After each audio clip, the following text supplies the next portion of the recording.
이른 아침 성전 한복판으로 한 여자가 거칠게 끌려옵니다. 그 주변을 둘러싼 성난 군중들, 손에는 저마다 돌이 쥐어져 있고요. 막 당장이라도 피가 튀길 것 같은 그런 험악한 살기가 공간을 꽉 채우고 있죠. 네, 아주 팽팽한 긴장감이 흐르는 상황입니다. 그렇죠.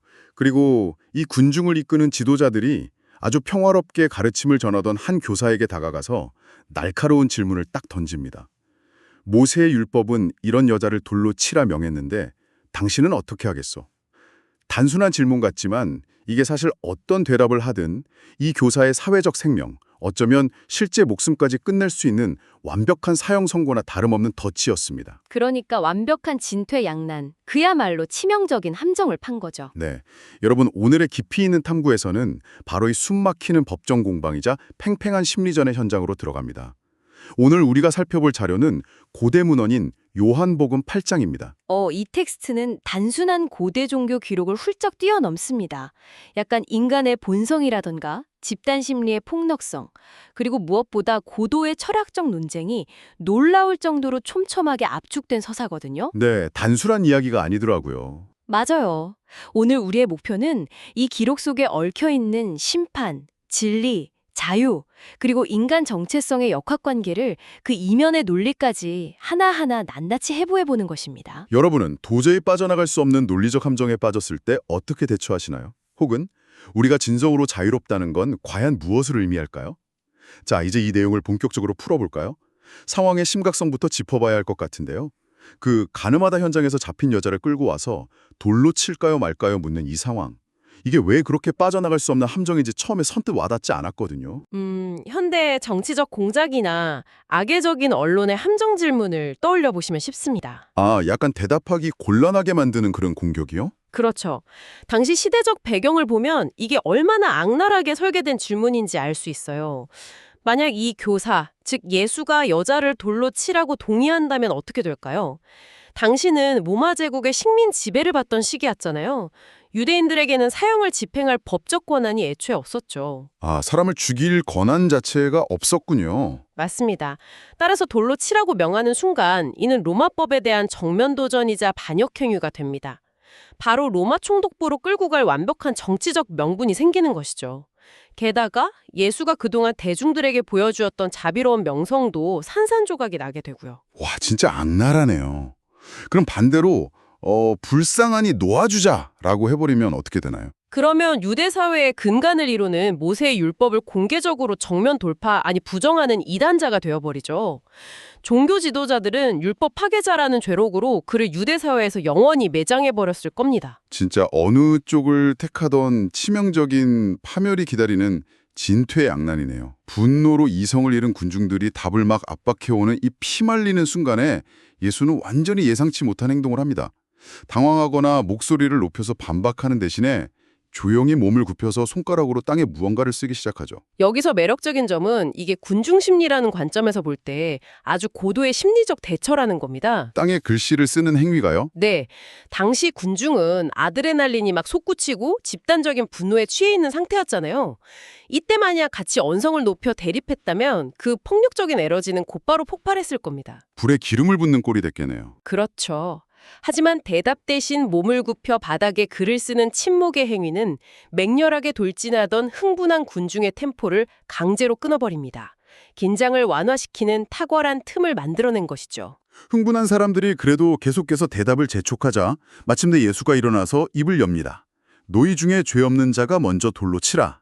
와, 이 결정적인 한 방이 떨어지자마자 광장의 분위기가 완전히 뒤집히거든요. 네, 방금 전까지 타인의 죄를 심판하겠다며 살기를 띠던 사람들이 양심의 가책을 느끼고 하나둘씩 돌을 내려놓고 떠나가기 시작하죠. 여기서 텍스트에 놀라운 디테일이 있습니다. 어른으로 시작하여 젊은이까지 차례대로 떠나갔다고 기록된 부분인데요. 나이가 많을수록 지은 죄가 더 많아서 먼저 깨닫고 도망간 거잖아요. 약간 뼈 때리는 위트가 있는 총평 같아요. 그렇습니다. 이 대목은 흥미로운 심리학적 전환을 보여줍니다. 사람들은 무리지어 있을 때 익명성 뒤에 숨어서 되게 쉽게 타인을 단죄하잖아요.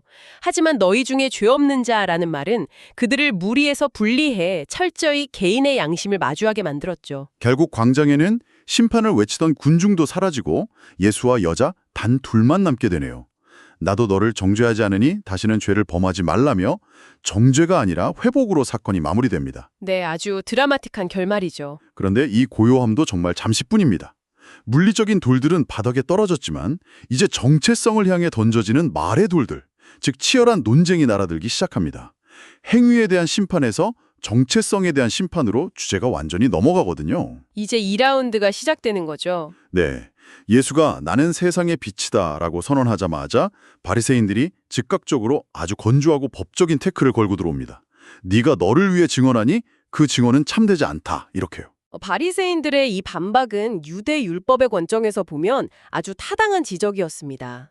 고대 사회의 법정에서는 개인의 자의적인 주장만으로는 법적 효력이 없었거든요. 반드시 2명 이상의 증인이 필요하다는 두 증인 원칙이 있었습니다.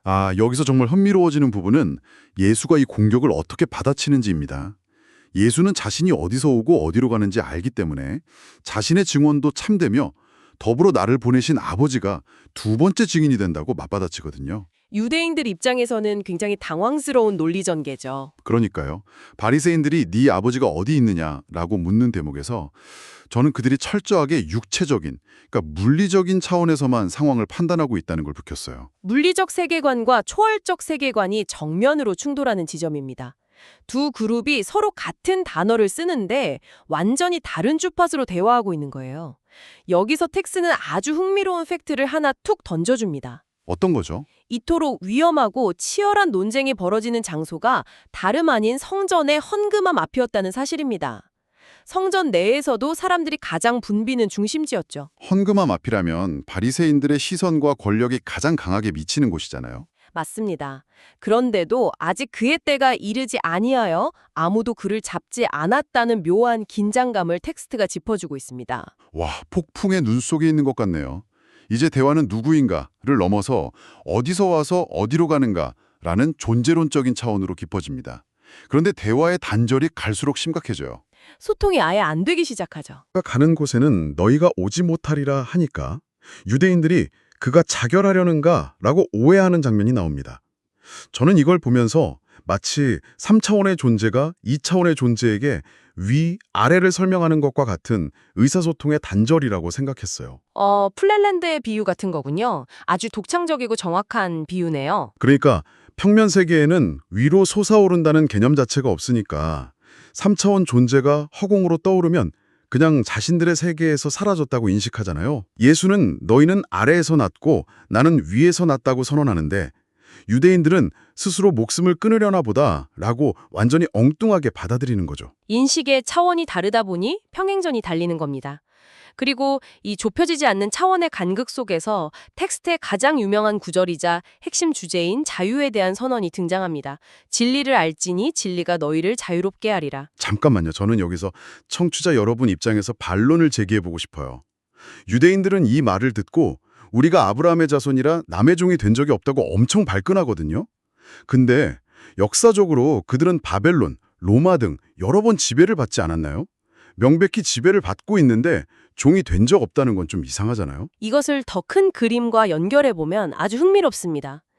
유대인들은 자신들의 비참한 정치적, 역사적 현실을 아예 부정해버릴 만큼 자신들의 혈통적 자부심과 정체성에 흠뻑 취해 있었던 겁니다. 현실 감각이 완전히 무너질 정도로 강한 이데올로기였군요. 그렇죠. 하지만 예수는 물리적 종속이 아니라 죄를 범하는 자마다 죄의 종이라는 영적이고 내면적인 차원의 자유를 이야기합니다. 그들이 굳게 믿고 있던 세계관을 아주 강하게 흔들어버린 셈이죠. 아브라함 자손 주장이 나왔으니 이제 논쟁은 누가 진짜 영적인 아버지인가를 가리는 일명 궁극의 친자 확인 테스트로 번집니다. 유대인들은 자신들의 아버지가 아브라함, 나아가 하나님 한 분뿐이라고 핏대를 세우죠. 혈통을 무기로 내세우는 겁니다. 근데 여기에 대한 예수의 반격이 진짜 상상을 초월할 정도로 강경합니다. 너희가 하나님의 자녀라면 나를 사랑했을 것이다. 진리를 말하는 사람을 죽이려 하는 너희 행동을 볼 때 너희 진짜 아버지는 마귀다 라고 직격탄을 날리거든요. 혈통이 아니라 행동을 들이민 거죠. 이 마귀의 자식론은 논리적으로 아주 날카로운 분석입니다. 텍스트는 마귀를 처음부터 살인한 자, 그리고 거짓말쟁이요, 거짓의 아비로 묘사하거든요. 살인과 거짓이요. 네, 지금 진리를 말하는 예수를 죽이려는 그들의 살해, 그리고 진리를 필사적으로 거부하는 거짓된 태도, 이 두 가지 행동이 어떻게 맞닿아 있는지 논리적으로 연결해 준 거죠. 진리를 수용하지 못하는 거짓이 결국 타인을 제거하려는 폭력으로 이어진다는 메커니즘을 명확히 짚은 겁니다. 여러분, 이 대목에서 한번 숨을 고르고 여쭤보고 싶네요.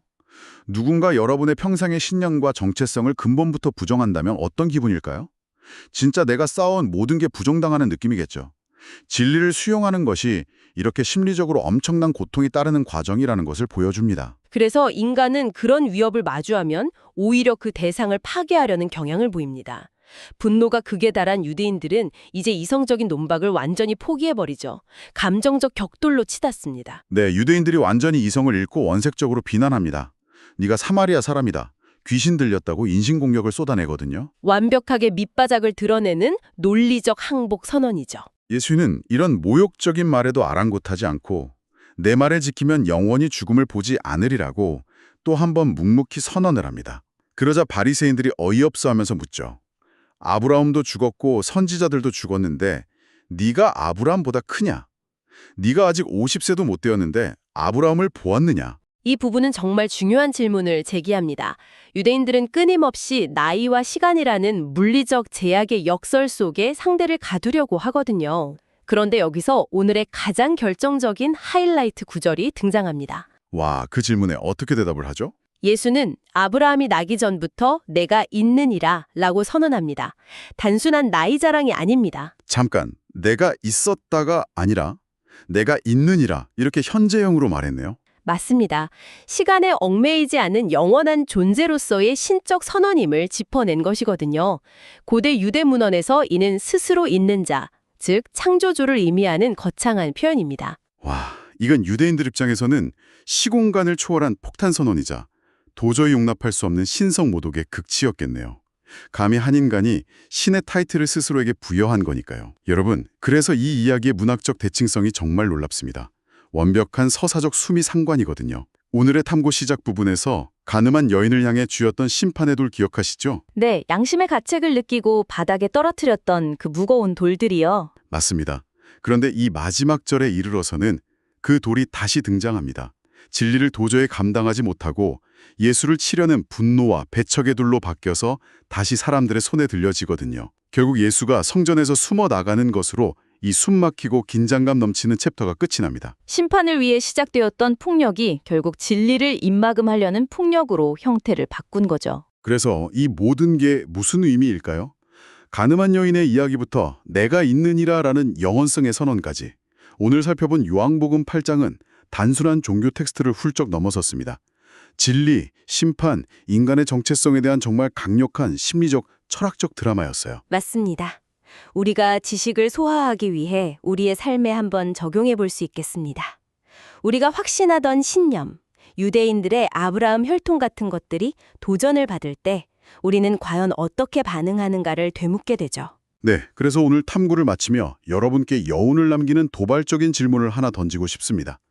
사람들은 자신이 이해할 수 없는 진리를 마주했을 때 그것을 탐구하기보다는 돌을 집어 던지는 쪽을 택하곤 합니다. 오늘날 여러분의 손에는 혹은 우리 사회의 손에는 어떤 모양의 돌이 들려있나요?